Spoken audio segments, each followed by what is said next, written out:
آیت نمبر آج ہے 188 اور 189 سورۃ آل عمران۔ جو اصحاب نئے ہیں مطلب ان کو اگر مصحف نہیں ان کے پاس تو اجازت صاحب ان کو دے دیجئے۔ سورۃ آل عمران آیت نمبر 188۔ بسم اللہ الرحمن الرحیم، الحمد للہ رب العالمین والصلاة والسلام علی اشرف الانبیاء والمرسلین نبینا محمد وآلہ وصحبہ اجمعین۔ اعوذ باللہ من الشیطان الرجیم۔ لا تحسبن الذين يفرحون بما أتوا ويحبون أن يحمدوا بما لم يفعلوا فلا تحسبنهم بمفازة من العذاب ولهم عذاب أليم ولله ملك السماوات والأرض والله على كل شيء قدير۔ لا تحسبن، ہرگز گمان مت کرنا، حسب یحسب گمان کرنا، تحسبن نون یہ تاکید کا ہے، بالکل بھی گمان مت کرنا، الذین ان لوگوں کا یا ان لوگوں کے متعلق جو یفرحون خوش ہوتے ہیں، یفرحون خوش ہوتے ہیں۔ اچھا، فرح یفرح کا مطلب خوش ہونا بھی ہوتا ہے عربی میں، اور گھمنڈ کرنا بھی ہوتا ہے۔ خوشی اس انداز کی کہ جس کے اندر ایک گھمنڈ ہو۔ وہ قارون کے قصے میں قرآن مجید میں آیا کہ اذ قال له قومه لا تفرح ان اللہ لا يحب الفرحین۔ اس کی قوم کے لوگوں نے اسے کہا تھا کہ تیرے پاس جو اتنا مال ہے نا، خوش مت ہو، اللہ تعالیٰ خوش ہونے والوں کو پسند۔ اب اگر خوش ہونا آپ کو پتہ ہے خوشی تو حرام نہیں ہے، خوش ہونا تو حرام نہیں ہے، تو مراد تھا کہ گھمنڈ ہونا، تو یہاں پر بھی وہ معنی پایا جاتا ہے۔ خوش ہوتے ہیں، گھمنڈ کرتے ہیں، کوئی زوم اپنے بارے میں بناتے ہیں۔ بی ساتھ، ما جو، بما اس چیز کے ساتھ یا اس چیز کی وجہ سے یا اس چیز کی بدولت۔ یہ بدولت کا معنی شاید زیادہ صحیح ہوگا یہاں۔ اتو، اتا یاتی کا مطلب ویسے ہوتا ہے آنا، لیکن عربی میں اتا یاتی کا مطلب انجام دینا بھی ہوتا ہے۔ کسی چیز پر آنا مراد ہے اس کو کر دینا، انجام دینا، تو انجام دینے کے لیے بھی اتا یاتی کا لفظ آتا ہے۔ قرآن مجید میں ہے انہ کان وعدہ مأتیا، مأتی جو ہے یہ اس میں مفعول ہے اتا یاتی کا، وعدہ اللہ کا وعدہ انجام پا کر رہنے والا ہے، مأتیا، تو مأتی کا مطلب انجام پانے والا، تو اتا یاتی کا ایک معنی انجام دینا، اور یہاں یہ اسی معنی میں آیا ہے بما اتو، اس خوش ہوتے ہیں، گھمنڈ پالتے ہیں اس چیز کی بدولت جسے انہوں نے انجام دیا۔ وَيُحِبُّونَ اور پسند کرتے ہیں، چاہت مند ہیں، یحبون چاہت کرتے ہیں، ان کے یحمدو ان کی تعریفیں کی جائیں، حمدہ یحمدو تعریف کرنا۔ اچھا، یہ ہمارے یہاں پتہ نہیں ایسے کسی نے کہہ دیا کہ مدح جو ہوتی ہے وہ انسانوں کے لیے ہوتی ہے اور حمد جو ہے وہ نہیں، عربی میں حمد کا لفظ مخلوق کے لیے بھی استعمال ہوتا ہے، اور اس کی سب سے بڑی یہ ہے کہ محمد صلی اللہ علیہ وسلم، تو محمد کا کیا مطلب ہے؟ جس کی سب سے زیادہ تعریف کی جائے، کثرت کے ساتھ تعریف کی جائے۔ اچھا، تو مادہ کیا ہے اس کا؟ حمد، تو حمد مخلوق کے لیے بھی چلتا ہے، لیکن جس انداز کی حمد اللہ کی ہوگی اس انداز کی حمد مخلوق کی نہیں ہوگی، وہ ایک بات اور ہے۔ اچھا، تو یہاں پر بھی مدح کا لفظ نہیں ہوا ہے بلکہ حمد کا لفظ ہوا ہے۔ وَيُحِبُّونَ أَن يُحْمَدُوا اور چاہتے یہ ہیں کہ ان کی تعریفیں کی جائیں، ان کی ستائشیں کی جائیں۔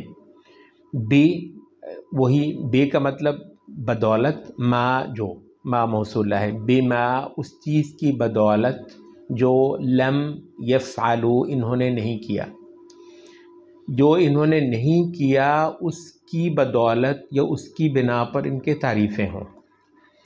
فلا پس نہ، تحسبنہم ان کو ہرگز ان کو گمان کرنا، وہ لفظ جو ہے نا وہ دوبارہ آ گیا، فلا تحسبنہم پس ہرگز ان کے متعلق گمان مت کرنا، بمفازتن کہ یہ بچنے والے ہیں، فاز یفوزو بچ نکلنا، نجات پا لینا، کامیاب ہو جانا، بمفازتن کہ یہ بچ جانے والے ہیں من العذاب عذاب سے، ہرگز ان کے متعلق گمان مت کرنا کہ یہ عذاب سے بچ نکلنے والے ہیں۔ وَلَهُمْ اور ان کے لیے عذاب ایک عذاب ہے، علیم دردناک۔ پوری آیت کا ترجمہ، ہرگز گمان مت کرنا ان لوگوں کے متعلق جو خوشیاں کر رہے ہیں اس چیز کی بدولت جو انہوں نے نہیں کیا، جو انہوں نے انجام نہیں دی، اور چاہتے یہ ہیں کہ ان چیزوں پر ان کی تعریفیں ہوں جو انہوں نے نہیں کی، ایسی چیز پر ان کی تعریفیں ہوں جو انہوں نے نہیں کی۔ تو ایسے لوگوں کے متعلق ہرگز گمان مت رکھنا کہ یہ عذاب سے بچ نکلنے والے ہیں، فی الواقع ان کے لیے ایک دردناک عذاب ہے۔ اچھا، یہ ہم نے اس کا سلیس ترجمہ بھی کر دیا۔ اچھا، جہاں تک تفسیر کی بات ہے تو یہ قرآن مجید کے ان مقامات میں سے ایک مقام ہے جس کی ہم مثال لیتے ہیں عام لوگوں کو، کہ محض لغوی طور پر آپ کو جی عربی آتی ہے یا آپ نے عربی کسی طریقے سے عربی سے ترجمہ کر لیا ہے، تو جب تک آپ سلف سے تفسیر نہ لیں بالکل آپ کے پلے ککھ نہیں پڑ سکتا قرآن مجید کا، سلف سے ہی آپ تفسیر لیں گے۔ اچھا، یہاں پر آپ دیکھیں کہ یہاں جرم کیا بیان ہوا ہے، جرم اس آیت کے اندر کیا بیان ہوا ہے؟ وہی تو ایک آئی ہے نا، بڑی سخت وعید، عذاب علیم، ایک دردناک عذاب کی وعید آئی ہے۔ کس چیز پر؟ اس چیز پر کہ انہوں نے یہ خوش ہو رہے ہیں اپنی اس جو انہوں نے انجام دیا ہے اپنی کسی کارگزاری پر، اپنی کسی کارگزاری پر خوش ہو رہے ہیں، اور چاہتے یہ ہیں کہ ان کی تعریفیں ہوں کسی ایسی بات پر جو انہوں نے کی نہیں ہے۔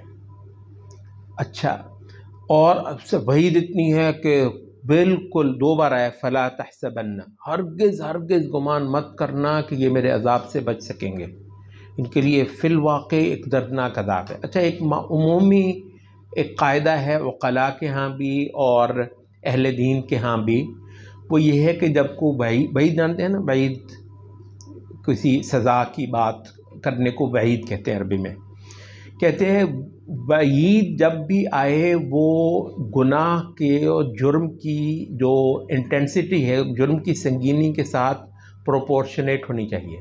یہ بالکل ایک عقل کا قاعدہ ہے نا، مطلب وہ اب کسی نے کوئی چھوٹی موٹی حرکت کر دی، اب وہ بے شک ایک غلطی ہو، اس کی بنا پر پھانسی دے دیں گے آپ اس کو، مطلب کسی چیز پر ایک تھپڑ ہی مطلب بنتا ہے لگانا، کسی چیز پر شاید تھپڑ سے بھی کم ہو، کسی چیز پر چلیں چھوٹی سی قید ہو جائے گی، کوئی 2-4 کوڑے ہو جائیں گے، یعنی جھٹ سے پھانسی بھی۔ اگر پھانسی کی سزا کسی کے لیے سنائی جا رہی ہے تو یہ ضروری ہے کہ گناہ بھی جو ہے وہ شدید سنگین ہو، ٹھیک ہے۔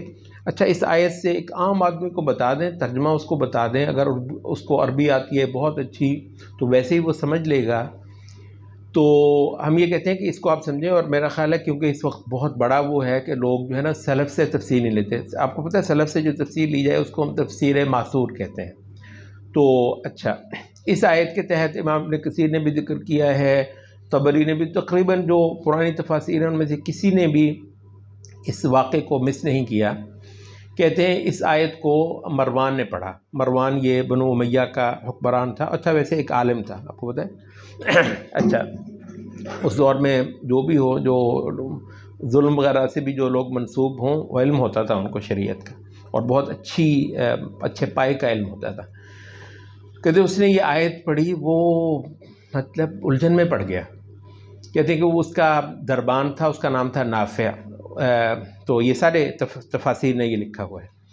تو کہتے ہیں اس نے اس آیت کو کہنے لگا، یار یہ اس آیت کو لے کر ابن عباس کے پاس جاؤ، ان سے کہو کہ اگر یہ کوئی اس پر اتنی بڑی وعید بنتی ہو کہ آدمی اپنی کارگزاری پر خوش ہو لیتا ہو، یہی جرم بیان ہوا ہے نا آیت میں، آدمی اپنی کارگزاری پر خوش ہو لیتا ہو، اور بعض ایسے کام جو اس نے نہیں بھی کیے، ٹھیک ہے، اس پر بھی بندے کو ذرا چاہت ہو، صرف ذکر ہے وَيُحِبُّونَ، ان کو ذرا چاہت ہو جائے کہ اس پر بھی ان کی تعریف ہو جائے جو انہوں نے نہیں بھی کیا۔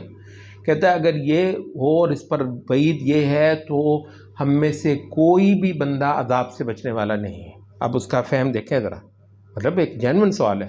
کہتا ہے یار یہ تو ہم میں سے ہر بندے سے ہو ہی جاتا ہے کہ اپنی کارگزاری پر بندہ خوش ہو لے, ٹھیک ہے, اور جو نہیں بھی کیا وہ بھی اگر آدمی سے منسوب ہو جائے کسی طریقے سے تو بندہ خوش ہو لے. ہم میں سے کون ہے مطلب ہے جو نہیں کرتا, خاص طور پر اپنے بھی بچوں کے سامنے تو ہر بندہ چاہتا ہے کہ ہر شہوری بندے کی تعریف ہو ہی جائے. جو نہیں بھی کیا ہے اس نے, ابا جی نے شیر بھی مارا ہی ہوگا, بچے تو شاید یہی سمجھیں گے کہ ابا جی نے شیر مار رکھے ہوئے ہیں. اچھا تو مطلب ہے تو ایسی تعریفیں تو آپ کروا لیتے ہیں اپنی کئی ساروں سے. تو یار اگر وہ کوئی غلطی بھی ہے, کوئی ایسی سنگین گناہ ہے کہ اس پر اتنی شدید وعید آ گئی ہوئی ہے. تو مروان نے ایک سوال جو ہے نا یہ باقاعدہ نافع کو دے کر, عبداللہ ابن عباس آپ کو پتہ ہے سب سے چوٹی کے مفسر صحابہ میں, خاص طور پر آخری ادوار کے اندر عبداللہ ابن عباس ہی تھے, تو بالکل صحیح بندے کے پاس اس نے بھیجا. تو اس کا جواب عبداللہ ابن عباس رضی اللہ عنہ نے جو دیا یہ ہے تفسیر ماثور. تو کہنے لگے کہ تمہارا اور اس آیت کا کیا معاملہ, ما لکم بہذہ الآیہ, اس آیت سے مطلب تمہیں ایسی پریشانی کی کون سی بات ہو گئی ہے. بھائی یہ یہود کے متعلق اتری تھی یہ آیت, اور واقعہ یوں تھا کہ نبی صلی اللہ علیہ وسلم نے بعض معاملات کے اندر تورات کی کچھ معلومات چاہی تھیں یہود کے علماء سے. یہود کو مطلب بعض نے کہا کہ یہود کے ساتھ خود نبی صلی اللہ علیہ وسلم نے پوچھا کہ بتاؤ مجھے تورات میں اس معاملے کے اندر کیا آیا ہے, اور بعد میں یہ ہے کہ نبی صلی اللہ علیہ وسلم نے کسی کو پیغام بھیج کر وہ کیا تھا کہ مجھے بتاؤ کہ تمہاری تورات میں اس معاملے میں, اچھا اس میں کوئی حرج کی بات نہیں ہے کہ بندہ جان لے کہ ان کے ہاں اس پہ کیا لکھا ہوا ہے. تو اس کے جواب میں یہود نے اپنی طرف سے کچھ بات بتا دی. اچھا یہ ہے کہ وہ جو ہے یفرحون بما اتوا, جو انہوں نے انجام دیا, انہوں نے کیا انجام دیا تھا, کیا حرکت کی تھی کہ نبی صلی اللہ علیہ وسلم کو غلط بتایا, جسے مس لیڈ کہتے ہیں, مس لیڈ کیا انہوں نے تورات کے متعلق نبی صلی اللہ علیہ وسلم کو. اچھا تو کہتے ہیں کہ اس پر پھر جو ہے وہ یحبون ان یحمدوا بما, اب جو ہم نے آپ کو بتایا ہے تو داد طلب نگاہوں سے دیکھ رہے تھے, داد طلب نگاہوں سے, یہ ہے یحبون ان یحمدوا بما لم یفعلوا. نبی صلی اللہ علیہ وسلم نے جو پوچھا وہ انہوں نے بتایا نہیں, تو جو کام انہوں نے نہیں کیا اس پر یہ چاہ رہے تھے کہ ان کو داد بھی دی جائے, اور تو داد طلب انداز میں یہ اس پر نبی صلی اللہ علیہ وسلم سے ستائش چاہ رہے تھے. اب اللہ علیم و خبیر ہے, اللہ تعالیٰ نے یہ آیت اتار دی کہ یہ انہوں نے جو چکر دیا ہے نا تم کو اے نبی, انہوں نے جو تم کو مس لیڈ کیا ہے. تورات بہرحال مطلب اصلاً تو تورات موسیٰ علیہ السلام اللہ کی اتاری ہوئی ایک کتاب ہے, تو اس کے متعلق انہوں نے جو ایک اتنا بڑا گناہ کیا ہے یہ ہے کارگزاری, یہ ہے یفرحون بما اتوا. تو یفرحون بما اتوا کی تفسیر ہے کہ وہ حرکت جو انہوں نے کتاب اللہ کے اندر تحریف کی صورت میں کی ہے, ٹھیک ہے. اور یحبون ان یحمدوا بما لم یفعلوا کی تفسیر کیا ہے کہ یہ لوگ چاہ رہے تھے کہ انہوں نے جو نبی صلی اللہ علیہ وسلم نے جو ان سے مانگا, جو طلب کیا وہ دیا ہی نہیں, اس پر بھی ان کی تعریفیں ہوں. تو کہتے ہیں کہ یہ ہے اس کی اصل تفسیر. اب آپ بتائیے جو آپ کو پہلے سمجھ آ رہی تھی اس آیت سے وہ کیا تھی, اور یہ جو عبداللہ ابن عباس کی تفسیر سے جو آپ کو سمجھ آئی ہے وہ کیا ہے, کتنا بڑا فرق ہے. اور اگر عبداللہ ابن عباس کی اس تفسیر کو لیں تو یہ جو وعید آئی ہے پروپورشنیٹ بنتی ہے یا نہیں بنتی, مطلب واقعتاً میک سینس کہ گناہ اتنا بڑا ہے تو ہی اتنی بڑی وعید آنی چاہیے, ورنہ وہ بات تو جیسے مروان نے کہا یار یہ تو ہم میں سے ہر بندہ کر ہی بیٹھتا ہے کہ جو کام نہیں بھی بندے نے کیا اس پر چاہ رہا ہوتا ہے کہ اگر تعریف ہو جائے تو اچھا ہی ہے. تو اس وجہ سے ہم یہ کہتے ہیں کہ سلف سے تفسیر لینا, معصور سے تفسیر لینا, اور انہوں نے اگر اس کی کوئی خاص ڈائمنشن بیان کی ہوئی ہے تو آیت کے معنی کو اسی کی روشنی کے اندر لینا, اور محض لغت لغت لغت لغت کے اچھا ایسا غلط وہ کرتے ہیں. کیونکہ اللہ تعالیٰ نے قرآن مجید کو کتاب مبین کہا ہے, اور مبین وہ ہوتی ہے جو واضح ہو جائے, تو اس وجہ سے یہ اپنے آپ میں واضح ہے. جب اپنے آپ میں واضح ہے تو صرف عربی کی ضرورت ہے, عربی سیکھو یا پھر ترجمے پڑھ لو عربی کے, اور یہ تو اپنے اندر سے واضح ہے. کیا ضرورت ہے اس کے لیے صحابہ کے پاس جانے کی اور متقدمین کے جو ہیں. تو ہم یہ کہتے ہیں کہ یہ قرآن مجید کے ان مقامات میں سے ایک ہے جو بڑی آسانی سے آپ کسی بھی جو ہے نا شریف آدمی کو سمجھا سکتے ہیں کہ بیٹا یہ جو ہے نا تفسیر صرف لغت کی بنیاد پر نہیں کی جاتی، بلکہ تفسیر جو ہے وہ جو اہل تفسیر ہے نا، وہ جو اوتھینٹک اہل تفسیر ہیں اور سرٹیفائیڈ اہل تفسیر ہیں، جنہوں نے نبی صلی اللہ علیہ وسلم سے قرآن پڑھا ہے، ٹھیک ہے، جنہوں نے نبی صلی اللہ علیہ وسلم سے قرآن پڑھا ہے، پھر آگے انہوں نے جن کو قرآن پڑھا ہے ان کو ہم کہتے ہیں سرٹیفائیڈ اہل تفسیر، تو وہ تفسیر جو ہے وہ انہی سے لینی چاہیے۔ اچھا، اس کے ساتھ پھر تفسیر ماثور میں بہت سارے ائمہ نے کچھ اور چیزوں کو ملحق کیا ہے۔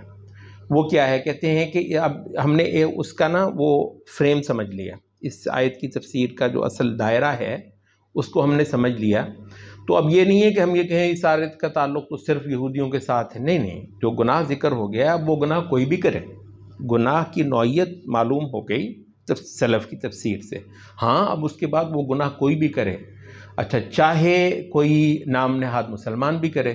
اس حوالے سے انہوں نے کہا ہے کہ سلف میں سے بہت ساروں نے پھر اس آیت کا انطباق منافقین پر بھی کیا ہے، خصوصاً دو حوالوں سے۔ ایک تو یہ تھا کہ ان کا جو ہے وہ عمومی جو ان کا کردار تھا وہ کیا تھا کہ اسلام کو ظاہر کرنا، یہ ہے یفرحون بما اتوا، اپنی کارگزاری فی الحقیقت تو مسلمان نہیں تھے، لیکن یہ ہے کہ اسلام کو ظاہر کرتے تھے اور اس پر جو ہے نا وہ خوش ہوتے تھے اور گھمنڈ کرتے تھے، لیکن در حقیقت کیا تھا کہ وہ سچا ایمان نہیں لائے تھے، لیکن اس پر چاہ رہے تھے کہ لوگ جو ہیں ان کو واہ ہم اسلام نہیں لے کر آئے، تو یہ ہے یحبون ان یحمدوا بما لم یفعلوا۔ ایک تو کہتے ہیں منافقین کے اس کردار کے حوالے سے جو کہ ان کا عمومی کردار ہے، پھر ایک منافقین کے خصوصی کردار کے حوالے سے بھی اہل تفسیر نے اس کا انطباق کیا۔ وہ خصوصی کردار منافقین کا کیا ہے؟ کہتے ہیں وہ تھا جہاد سے متعلق۔ جہاد سے متعلق یہ لوگ جو ہیں وہ عذر تراشیاں بہت زیادہ کرتے تھے، آپ کو یہ تو معلوم ہے، سبحان اللہ، یعنی کہتے ہیں وہ ویسے ایک منافقین جو ہیں اسلامی سوسائٹی کا ایک مستقل کردار ہے۔ یہ بالکل غلط بات ہے کہ منافقین صرف نبی صلی اللہ علیہ وسلم کے زمانے میں تھے، یہ پتہ نہیں کہاں سے یہ بات آ گئی ہے کہ منافقین صرف نبی صلی اللہ علیہ وسلم، جو بات ہے نبی صلی اللہ علیہ وسلم کے ساتھ یا نبی صلی اللہ علیہ وسلم کے زمانے کے ساتھ خاص ہے، وہ یہ ہے کہ منافقین کا علم اللہ نے نبی صلی اللہ علیہ وسلم کو دے دیا تھا، وہ جو اندر سے منافق ہے، ظاہر میں مکمل طور پر اسلام ظاہر کرتے ہیں، باطن میں مسلمان نہیں ہیں۔ اچھا، ان کے بعض حرکتوں سے کچھ نہ کچھ جو ہے نا وہ آپ کو محسوس ہوتا ہے، لیکن بات یہ ہے کہ ایسی بات نہیں جس کی بنیاد پر قانون حرکت میں آ جائے اور جس کی بنیاد پر باقاعدہ ہم یہ کہیں کہ یہ مسلمان نہیں ہے، کیونکہ ظاہر میں تو وہ اسلام کے اعمال عمومی طور پر انجام دیتے ہیں، ٹھیک ہے۔ اچھا، تو اور یہی وجہ ہے کہ کوئی بھی بندہ جو یہاں پر اسلام کا دعویٰ کرے اور اسلام کے جو موٹے موٹے عقائد اور اعمال، اس کو براہ کرم نوٹ کر لیں، اسلام کے جو معلوم عقائد اور اسلام کے جو معلوم اعمال ہیں ان کو پورا کرنے والا ہو، پھر وہ اندر سے پتہ نہیں کتنا زیادہ بغض رکھتا ہو دین اسلام کے ساتھ اور اندر سے کتنا بڑا جو ہے وہ دین اسلام کا منکر ہو، یہ ہماری ڈومین نہیں ہے، ٹھیک ہے، ہم اس کے بارے میں کچھ نہیں کہہ سکتے۔ تو جو واحد فرق ہے وہ یہ ہے کہ وہ جو اندر کی بات بھی تھی اللہ تعالیٰ نے منافقین کے بارے میں نبی صلی اللہ علیہ وسلم کو اس سے مطلع کر دیا تھا۔ آپ کو معلوم ہے یہ واقعہ کہ نبی صلی اللہ علیہ وسلم کو اللہ تعالیٰ نے مطلع کر دیا تھا، اور پھر نبی صلی اللہ علیہ وسلم دنیا سے تشریف لے جاتے ہوئے آپ نے صرف ایک صحابی کو اس سے مطلع کیا، بھلا وہ کون سا صحابی ہیں؟ حذیفہ ابن الیمان۔ اچھا، اسی وجہ سے حذیفہ ابن الیمان کو نفاق کا اور فتنوں کا اسپیشلسٹ کہا جاتا ہے، اور اگر آپ سے عرض کریں بلکہ حقیقت یہ ہے کہ یہ ایک باقاعدہ تھیسس ہونا چاہیے، شاید پر کسی نے لکھا بھی ہو کہ فتنوں اور شر اور نفاق سے متعلقہ جو مرویات حضرت حذیفہ سے آئی ہیں، ایک بہت بڑا تھیسس بنتا ہے، مطلب، اور شاید آپ کے پاس ایک بہت بڑا بیان جو ہے نا انشاءاللہ اور اکٹھا ہو سکتا ہے، بہت کچھ مروی ہوا ہے، البتہ وہ جو راز نبی صلی اللہ علیہ وسلم نے ان کو دیا تھا وہ انہوں نے نہیں نکالا ہے، آپ کو معلوم ہی ہے حضرت عمر پیچھے ہی پڑ گئے،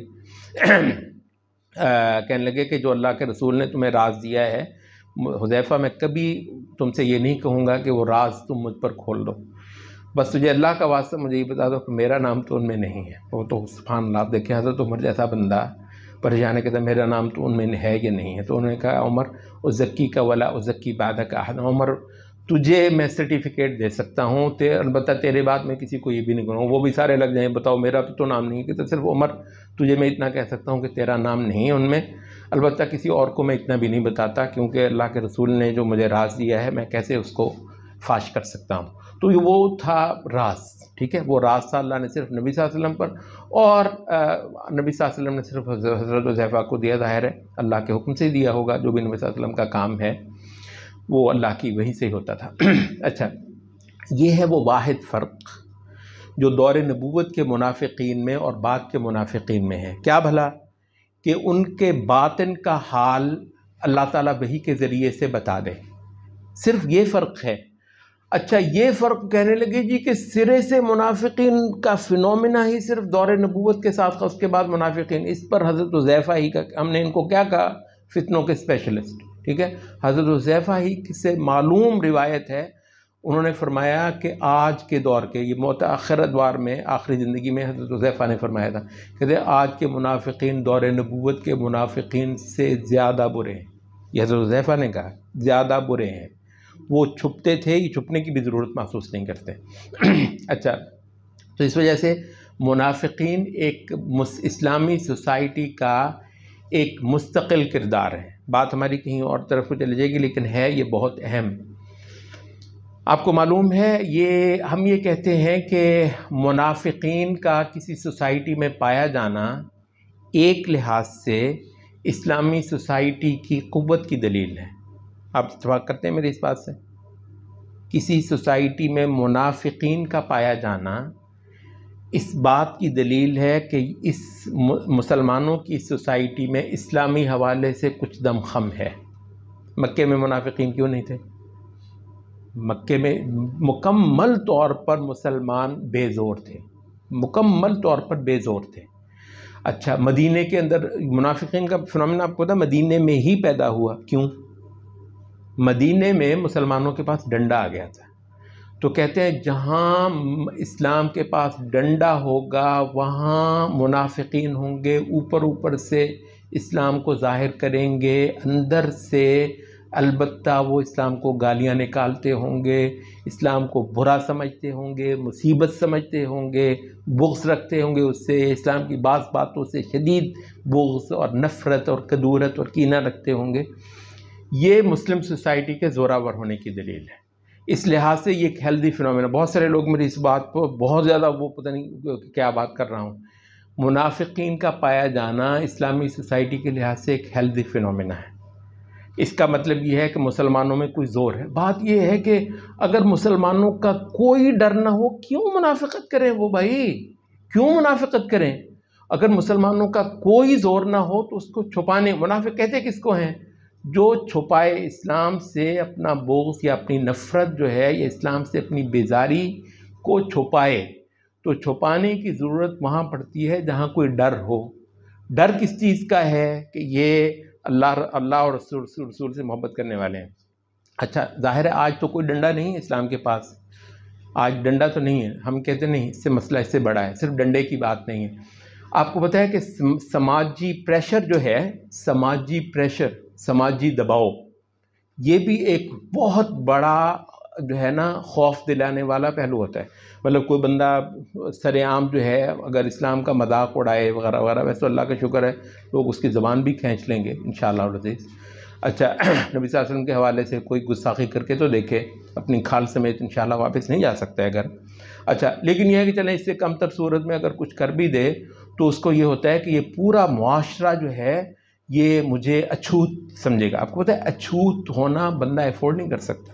اچھوت، کئی سارے ملحد، مجھے لڑکوں نے بتایا کئی سارے ملحد جو ہیں وہ مطلب پوری طرح ملحد ہوتے ہیں۔ آج کل یونیورسٹیوں میں آپ کو پتہ ہے الحاد بہت پنپ رہا ہے، اللہ تعالیٰ بچائے، پتہ نہیں کیا کوئی آزمائش ہم پر پڑنے والی ہے، تو الحاد خاصا پنپ رہا ہے۔ لیکن اس کے باوجود یہ بچے جب ان کی شادیاں کرتے ہیں تو نکاح پڑھواتے ہیں، اور اس کے علاوہ ابا جی فوت ہو جائیں تو جنازے کے لیے مولوی صاحب کے پاس گئے ہوتے ہیں، ہے ملحد. تو پوچھتے ہیں کہ یار یہ کیوں کہتا ہے؟ یار مطلب یہ کیسے ہو سکتا ہے کہ مطلب بندے کا جنازہ ہی نہ ہو؟ یہ کیا ہے؟ اس کو ہم کہتے ہیں سماجی پریشر.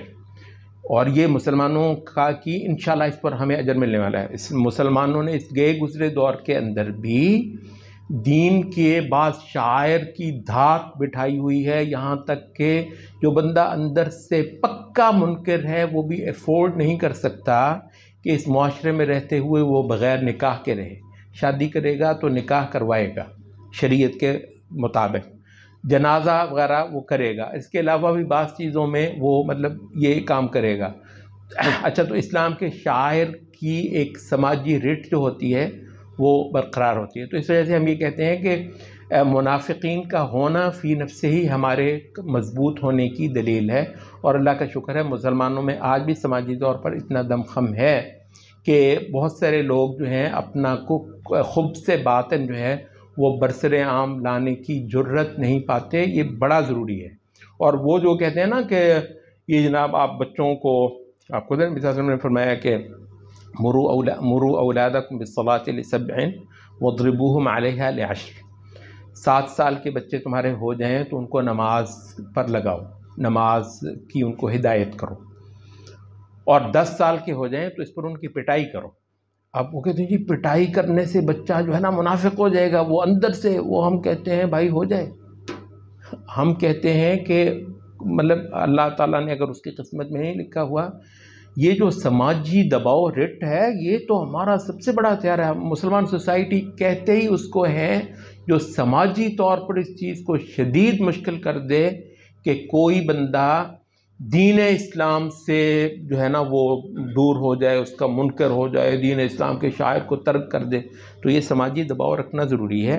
بچے ہی ہوتے ہیں، ہو سکتا ہے کچھ دیر کے لیے وہ واقعتاً دل سے نماز نہ پڑھیں کچھ دیر کے لیے، لیکن آپ کو معلوم ہے بہت سارے عمل، حتیٰ کہ آپ کو یہ جو سائیکالوجسٹ ہے یہ بتاتے ہیں کہ وہ میں نے بھی سائیکالوجی پڑھی ایف اے میں، تو پورا جو ہے نا عادت جو ہے ہیبٹ، یہ ایک پورا چیپٹر تھا اس میں عادت. وہ کہتے ہیں کہ بہت ساری چیزیں عادت بن جانے کے نتیجے میں آدمی کو پیاری ہو جاتی ہیں، بہت ساری چیزیں. اچھا، اماں جو ہے وہ بچے کو زبردستی نماز پڑھاتی، اس میں کیا شک ہے؟ یہ اس موبائل کے دور میں بچے اس نماز کے وقت بچے سے موبائل ہٹوا کر اسے کہنا کہ بیٹا وضو کر نماز پڑھ، یہ جان جوکھوں کا کام ہے. اماں کا تو امتحان شروع ہو جاتا ہے جب بچہ 7 سال کا ہو جائے.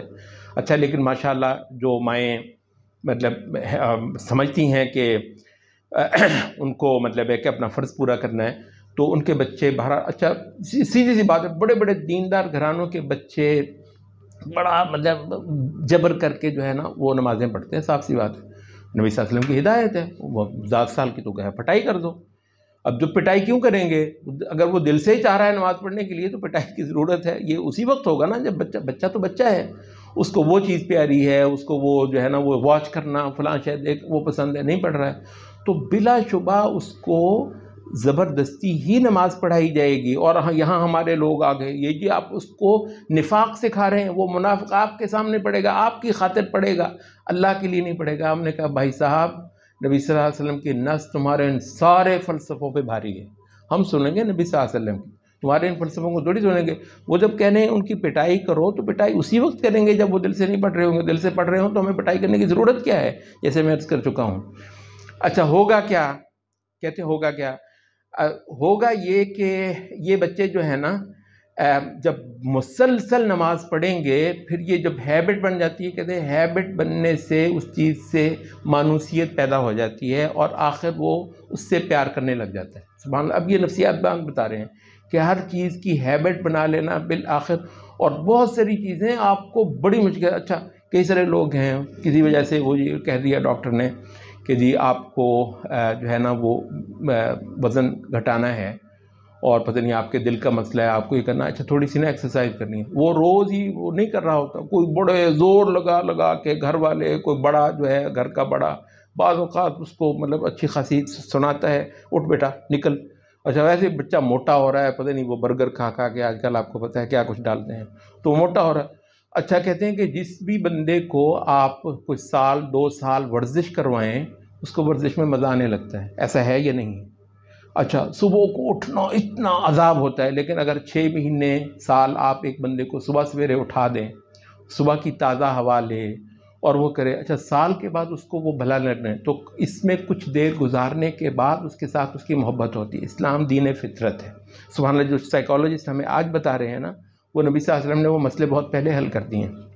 اور پتہ ہے آپ کو، یہ مطلب ہمارے بالکل موضوع سے متعلق نہیں ہے، لیکن اس چیز کا موقع ہوتا ہے تو میں پھر کہہ بھی دیتا ہوں، موضوع سے تھوڑا سا نکل جاتا ہوں۔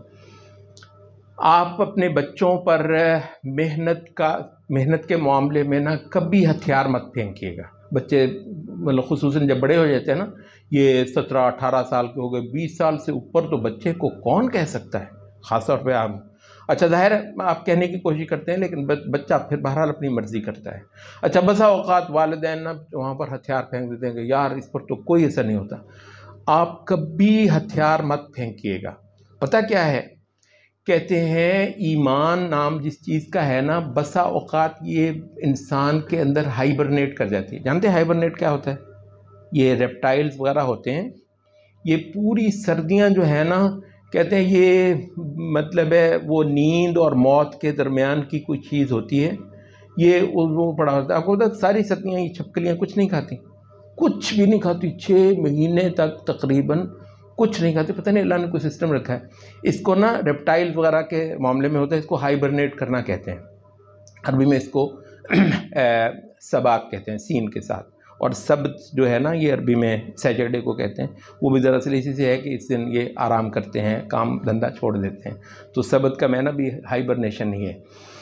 اچھا بہرحال، تو ہم کہتے ہیں کہ ایمان جو ہے نا یہ بسا اوقات نفوس کے اندر ہائبرنیٹ کر جاتا ہے۔ پتہ ہے آپ کو، بہت سا اوقات یہ ہوتا ہے کہ ماں نے بہت محنت کی تھی بچے کو مسلمان بنانے کی، کسی وجہ سے مطلب اس کو لگا کہ ساری محنت ضائع گئی، بچہ نہ نماز نہ روزہ کسی شے کے پاس نہیں پھٹکتا، ماں کہتی کہتی مر گئی۔ مرنے کے بعد بچے کو یاد آئی، اماں پہ رونا آیا، اور اماں ساری زندگی یار مجھے نماز کہہ کے مسجد میں آ جاتے ہیں۔ ہو سکتا ہے ماں نہ دیکھے اس کو نماز پڑھتا ہوا، بسا اوقات وہ 40 سال کا ہو جاتا ہے، ایک ایک بات جو ماں نے اس کو گھٹی میں بٹھائی تھی نا وہ تازہ ہو جاتی ہے۔ یہ ریپٹائل جاگ جاتا ہے کسی وقت، یہ کسی وقت جو نا ہائبرنیشن سے نکل آتا ہے، اور وہ ہوتا ہے جو آپ نے بچے کو بچپن میں بتایا ہوگا، ایک وقت پتہ نہیں کچھ لوگوں کی قسمت میں اللہ نے شاید نہ لکھا ہو ایمان، لیکن بہت ساروں کے ساتھ یہ ہوتا ہے، it's just matter of time, کسی نہ کسی وقت انشاءاللہ جو ہے نا وہ واپس آئے۔ بہرحال نفاق سے متعلق تھوڑا سا ایک بیان تھا کرنا، تو یہ سارے جو ہے نا عمل، یہ صحت مند عمل ہیں، یہ ہیلدی ہیں۔ آپ زبردستی کریں، بچے کو زبردستی نماز پڑھائیں، 10 سال کا ہو جائے تو پٹائی، وہ نبی صلی اللہ علیہ وسلم نے خود فرمایا وہ کریں، وہ دل سے نہیں پڑھیں گے، پریشانی کی بات نہیں ہے، آج نہیں پڑھیں گے، جب ان کو عادت پڑ جائے گی انشاءاللہ اس نماز سے ہی محبت بھی کریں گے۔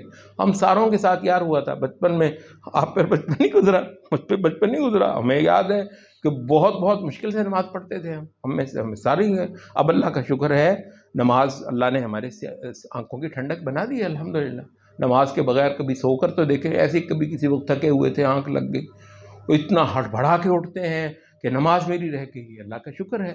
اچھا تو بچپن میں تو ساروں کا ہمارا یہ حال رہا ہو، بالکل پریشان نہیں ہونا ہے۔ تو بہرحال منافق کہتے ہیں یہ جو منافقین تھے یہ کرتے تھے کہ عذر تراشتے تھے۔ اصل میں جو بات وہاں سے شروع ہوئی تھی وہ یہ تھی کہ دور نبوت کے منافقین، محمد قطب کہتے ہیں اس چیز کو نوٹ کرو، اس چیز کو نوٹ کرو، منافقین، نفاق اصغر والے منافقین کا تو ذکر نہیں ہو رہا نا، اب میرا خیال ہو سکتا ہے بہت ساروں کو یہ بھی بتانا ہو نفاق اصغر اور نفاق اکبر میں کیا فرق ہے۔ نفاق اصغر ہے جو نبی صلی اللہ علیہ وسلم نے فرمایا اذا حدث کذب، جب بولے تو جھوٹ بولے، وَإِذَا خَاصَمَ فَجَرَ، جب کہیں لڑائی ہو کر لے تو گالی گلوچ پر اور بد زبانی پر اتر آئے، وَإِذَا اؤْتُمِنَ خَانَ، جب کہیں اس کے پاس امانت رکھی جائے تو اس کے اندر وہ خیانت کرے، وَإِذَا عَاهَدَ غَدَرَ، جس وقت وہ کسی کے ساتھ کوئی عہد کر لے تو وہ اس کا غدر کرے اور بدعہدی کرے اس کی۔ اچھا یہ سارے اعمال کیا ہیں؟ یہ نفاق اصغر ہے۔ ان اعمال سے دائرہ اسلام سے خارج ہو سکتا ہے بندہ، اللہ رحم کرے، جھوٹ بولے، خیانت کرے، یہ گناہ تو ہیں، بڑے بڑے گناہ ہیں، لیکن کیا یہ کفر ہیں؟ کیا ان کے کرنے سے آدمی دین اسلام سے خارج ہو جاتا ہے؟ خارج تو نہیں ہوتا نا۔ تو یہ کیا ہے؟ علماء عقیدہ نے کہا کہ یہ ہے نفاق اصغر، اور اللہ تعالیٰ بچا کر رکھے، ہم میں سے بہت ساروں میں کچھ نہ کچھ یہ باتیں ہونے کو ہو بھی سکتی ہیں۔ اچھا، نفاق اکبر کی بات کریں ہم۔ نفاق اکبر کیا ہے؟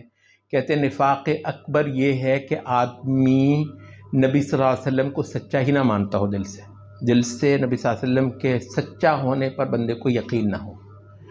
اور منافقین، نفاق اکبر والے منافقین وہ ہیں جو دین اسلام سے بغض رکھتے ہوں، یا دین اسلام کے کسی بالکل معلوم مقرر حکم سے، یعنی جو متواتر سب کو معلوم، ایک ہے نا کسی محدث کے ہاں حدیث صحیح ہے، کسی محدث کے ہاں حدیث ضعیف ہے، اس کی بات نہیں کر رہے۔ اسلام کے جو معلوم متفق علیہ جو احکام ہیں، ان کے ساتھ آدمی کو بغض ہو۔ جیسے کچھ لوگوں کو پردے کے ساتھ بغض ہوتا ہے، کچھ لوگوں کو داڑھی کے ساتھ بغض ہوتا ہے، کچھ لوگوں کو نماز کے ساتھ بغض ہوتا ہے، کچھ لوگوں کو اذان سے تکلیف ہوتی ہے، یار کیا یہ مصیبت ہے وغیرہ وغیرہ۔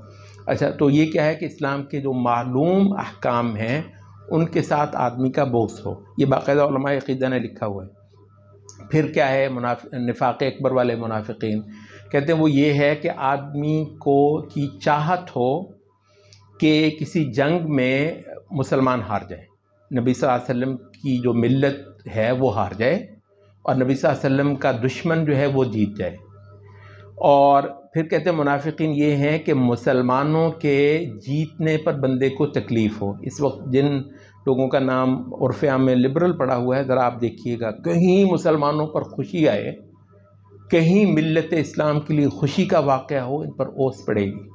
یہ کون سا نفاق ہے؟ نفاق اصغر نہیں ہے، یہ نفاق اکبر ہے، جو دین اسلام سے آدمی کو بالکل خارج کر دیتا ہے، بالکل خارج کر دیتا ہے۔ ایسا تو کہتے ہیں کہ نبی صلی اللہ علیہ وسلم کی ملت کو اللہ تعالیٰ جو ہے وہ سرفراز کرے کسی موقع پر، تو اس سے اس کو تکلیف ہوتی ہو، اور اگر کسی وقت کافر کا ہاتھ پڑتا ہو کہیں پر تو خوشی سے بے حال ہوتا ہو۔ یہ کیا ہے؟ یہ کہتے ہیں یہ 6 پوائنٹ ہیں نفاق اکبر، ٹھیک ہے؟ تو ہم نفاق اکبر کی بات کر رہے ہیں۔ اچھا، تو یہ جو منافقین ہیں، محمد قطب کہتے ہیں کہ مدینے کے معاشرے میں یہ ہیں تو نفاق اکبر پر، نفاق اصغر پر بھی نہیں ہیں، تو اندر سے تو ایمان سرے سے نہیں ہے نا۔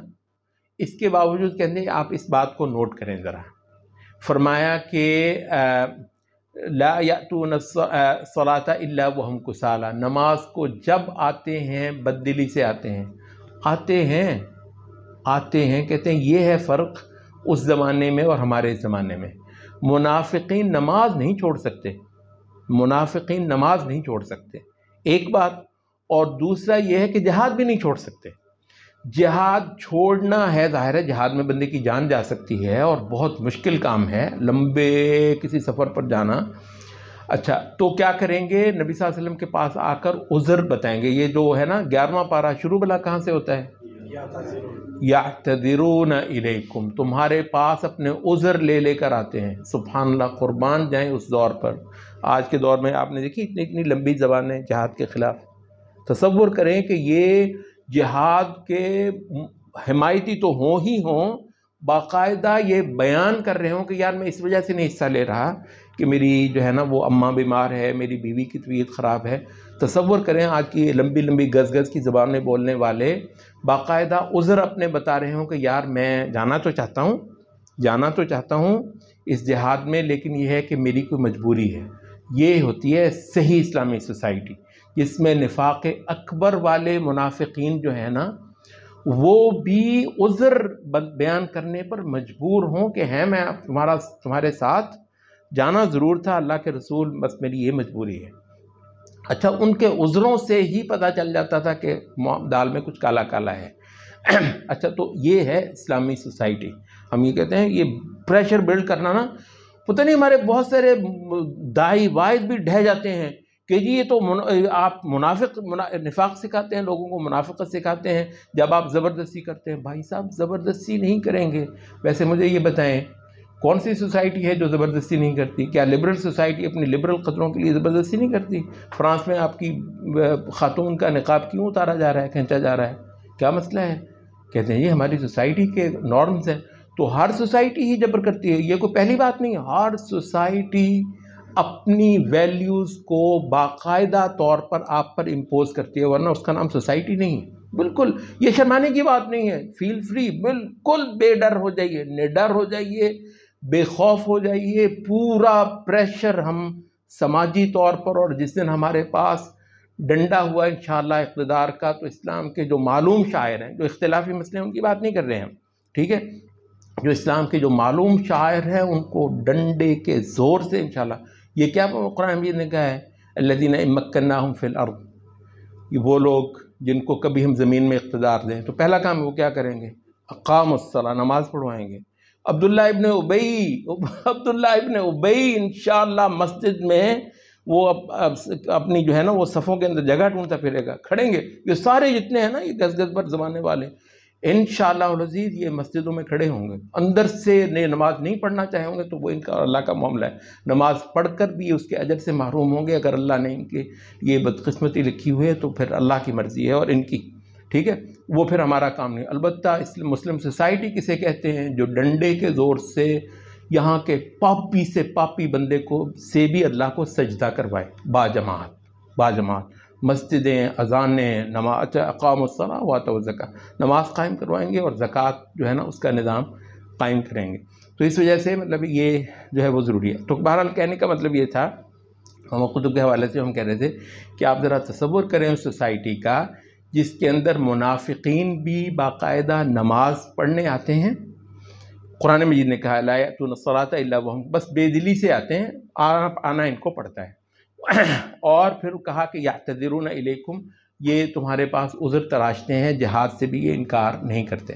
اچھا تو کہتے ہیں یہ جو منافقین عذر تراشتے تھے نا جہاد میں نہ جانے کے، تو وہ ہے کہ یفرحون بما اتوا، ایسے ایسے زبردست عذر بناتے تھے، تو نا پھر آپس میں کہتے ہیں کہ وہ ایک دوسرے کے ساتھ نا خوشیاں کرتے تھے، اور بسا اوقات نا گھمنڈ بھی تھا، سنا پھر میں نے کیسی بات بنائی، کیسے نبی صلی اللہ علیہ وسلم کو میں نے جو ہے نا شیشے میں اتارا۔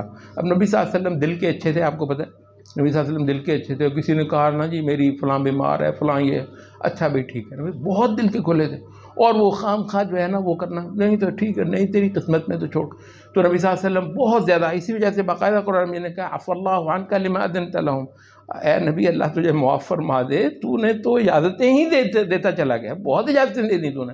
تو نبی صلی اللہ علیہ وسلم بہت دل کے کھلے تھے، تو کسی نے کو عذر بیان کیا، اچھا نبی صلی اللہ علیہ وسلم تو اس کو وہ کر کے دے رہے ہیں، اور یہ خوش ہو رہا ہے کہ سنا پھر میں نے کیسی کہانی، او یار واجیہ تیری کیا بات ہے بھئی۔ تو یہ جو تھا نا، تو یہ تھا وہ رویہ، یہ تھا، یہ بنیادی طور پر کیا ہے، یہ کفر کا رویہ ہے۔ نبی صلی اللہ علیہ وسلم کو تو پہلی جو اصل تفسیر ہے ابن عباس کی، اس میں کیا تھا کہ یہودی نبی صلی اللہ علیہ وسلم کو مس گائیڈ کر رہے تھے، یہاں پر کون نبی صلی اللہ علیہ وسلم کو مس گائیڈ کر رہے ہیں؟ منافقین۔ اچھا تو کہتے ہیں یہ ہے مس گائیڈ کرنا دین کے حوالے سے، دین کے حوالے سے مس گائیڈ کرنا یہ ہے یفرحون بما اتوا، جو انجام دیا، تو انجام گزاری یا کارگزاری سے مراد ہے ایسا کوئی حرکت، اور یحبون یحمدوا بما لم یفعلوا، اور پھر یہ چاہتے یہ تھے کہ اس پر جو ہے نا ان کی واہ ہو، مسلمان بھی جو ہے نا ان کی واہ کریں، اور وہ منافقین جو ان کے اپنے بھائی بند ہیں وہ تو ان کی وہ کریں۔ یہاں پر ضروری نہیں کہ ایگزیکٹ اس کی تفسیر سے یہ بات ملحق ہو، لیکن یہاں نا ایک چیز ہم نوٹ کروانا چاہتے ہیں۔ آپ نے ایک چیز جو ہے نا بہت سارے لوگوں میں یہ دیکھی ہوگی، کئی سارے گناہوں پر آدمی لوگوں سے داد چاہ رہا ہوتا ہے، ایسے اللہ رحم کرے کتنے سارے لوگ ہوتے ہیں، یہ بہت ہی استغفر اللہ ایک طبقہ ہوتا ہے، لیکن میرا خیال آپ کی نظر سے گزرا ہوگا، میں نے اتنی عورتوں کے ساتھ زنا کی ہے، اچھا وہ دوسرے جو ہے نا، اچھا وہ اپنی وہ دکھانے کے لیے میں مطلب وہ دکھانے، اچھا کئی سارے لوگوں کو مرغوب کر رہا ہوتا ہے۔ تو یہ ہے کہ وہ جو ہے نا اپنی کارگزاری جو غلاظت ہے اس پر وہ داد چاہ رہا ہے۔ اور میں نے وہ دیکھا ہمارے گاؤں میں ایک بندے نے پتہ نہیں کسی کے ساتھ کیسا بڑا دھوکہ کیا تھا، وہ لڑکوں کو اتنا خوش ہو کر سنا رہا ہے اور سارے ہاں کر رہے ہیں، کیا بات ہے یار تیری۔ تو اچھا آپ نے جو ہے نا وہ کوئی خباثت کی، کوئی کمینگی کی، کسی کو دھوکہ دیا، فراڈ کیا، حتیٰ کہ کئی سارے چور جو ہیں اپنی چوریوں کی کہانیاں یوں سناتے ہیں جیسے قومی ہیرو ہوں، ٹھیک ہے، اور وہ جو سننے والے ہوتے ہیں وہ کہتے ہیں یار بندہ مرد تو ہے، ہم تو کچھ ہے ہی نہیں۔ تو یہ جو ہے نا ایک رویہ باقاعدہ طور پر ہوتا ہے، تو کسی درجے میں یہ اس عمل کے ساتھ ملحق ہے۔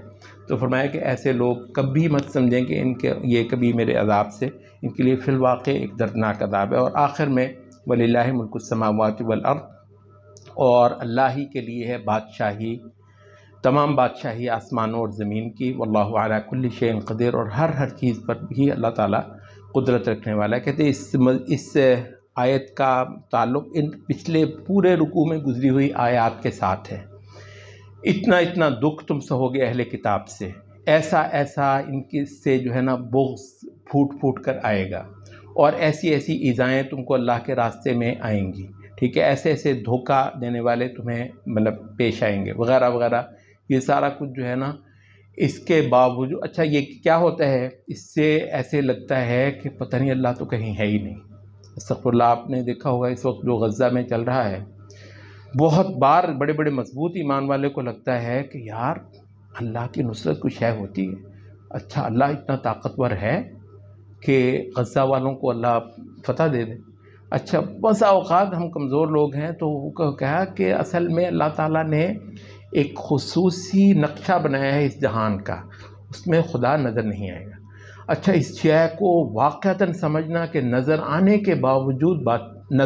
آنے کے باوجود بادشاہی اس کی، اتنا یقین ہو کہ ایک اشارے کی دیر ہے سب کچھ بدل کر رہ جائے، کسی وجہ سے نہیں کرتا تو یہ اس کی مرضی ہے۔